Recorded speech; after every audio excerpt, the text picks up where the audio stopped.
still remember that day. 6 years ago, that man, that eagle they call ang Agila ng Davao landed in Valenzuela.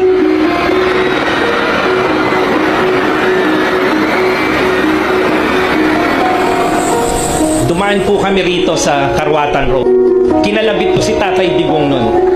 Tinuro ko yung ospital. Vice Mayor pa lang niyo po ako nun. Sabi ko, Tatay, pag ikaw na ang presidente ng Pilipinas, yung ospital na yan, sana po'y maiayos natin.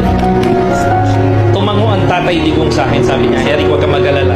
Once we get to Malacanang, we'll work on it. Pero now, we are here.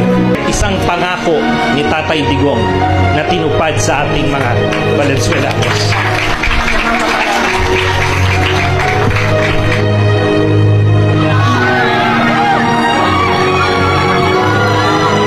Hindi namin alam talaga kung paano sabihin.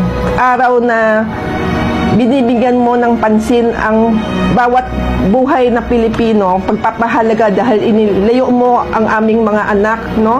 At ang magiging mga anak sa talamak na drugs. You know, England had Winston Churchill. Maybe America would always say they'll have Abraham Lincoln and Delano Roosevelt. In those most difficult times in their nation's history, a leader stood up so others may live, made the difficult decisions so their country would go on.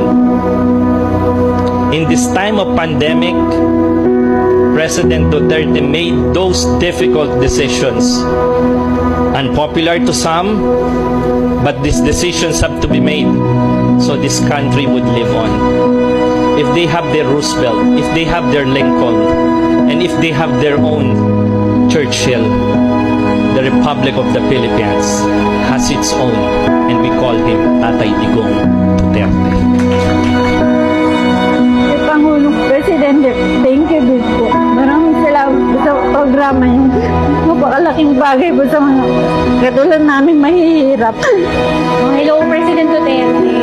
Gusto ko lang malaman niya na sobrang laking tulong din ang ginawa niyo po sa buong taon ng termino niyo. Sobrang laking tulong po ng mga proyektong ginawa niyo.